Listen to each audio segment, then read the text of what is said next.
Aquatic nuisance species. Jordan Bulford. And Jalen Rose. What are nuisance species? Nuisance species are non-native species that are moved outside their native range and threaten native species or interfere with important commercial, agricultural, or recreational activities.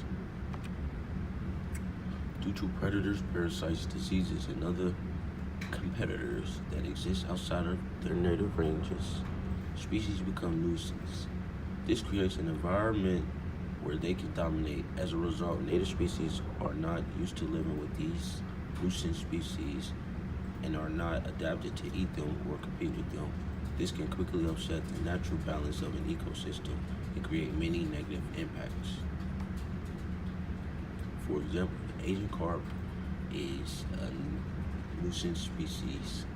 Large populations of Asian carp are found in both Kentucky and Barkley Lakes in western Kentucky, and most backwater lakes in western Kentucky associated with the Mississippi and Ohio rivers. Asian carp impact. Asian carp are invasive species that are detrimental to native species in Kentucky. They can outcompete native species for resources, and some females are capable of producing over 1 million eggs annually, causing their numbers to grow at an alarming rate. Now we have a video for you guys.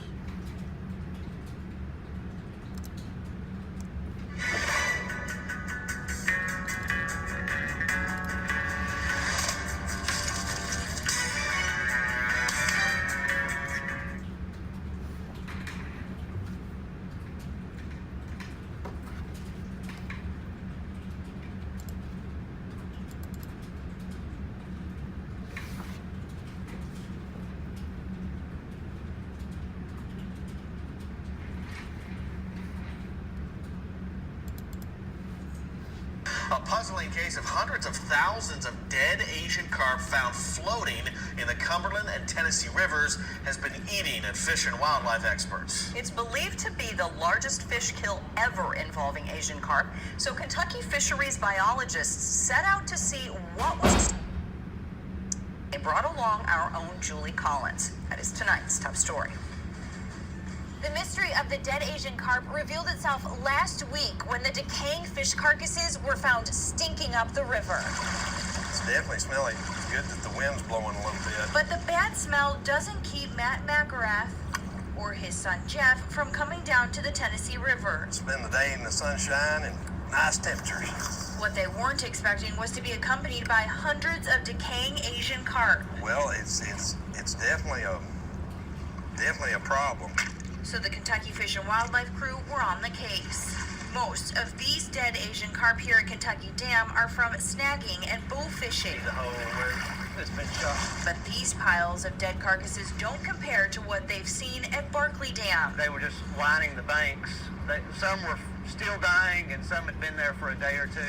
Hundreds of thousands, nearly 500,000 floating in the tailwaters. It was amazing of just that many dead fish in one place at one time. All but a few of the dead fish were silver carp. You can rule out oxygen problems, chemical spills, anything like that man might have done, because more species would have been killed, not just one. So Paul Reister believes a virus is killing these fish. The varieties of carp landed here after escaping fish farms in the 1970s. The fish grew quickly, disrupting the food chain by gobbling up plankton needed by the native fish. So to many, this die-off is a good thing. It's thinned out a population that needed to be thinned out of invasive species that we don't want here. Kentucky Fish and Wildlife say there could be another outbreak, but they ask if you're going to...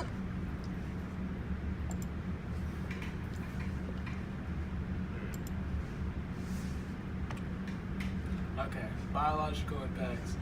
The biological impacts can include the degradation of native habitats, reduced abundance of native species, and the loss of biodiversity on a global scale. Economical impacts can include increased business costs due to interference with normal operations or infrastructure. In addition, tourism dollars are lost when recreational experiences such as hunting, hiking, fishing, swimming, and boating are no longer possible or pleasant. Solutions. Solutions can include not releasing fish and aquatic plants into the wild, release or escape fish and plants from aquariums and water gardens can harm Kentucky waters and native species. Aquarium fish can carry diseases that can kill native fish, and invasive plants can clog waterways and snag boat propellers. Clean your boat, anchor, and other items that may have been submerged in water. This is best done by rinsing your transportation sources and equipment thoroughly with a hard spray or hot 105-degree Fahrenheit water. Like that found at do-it-yourself car wash. Questions?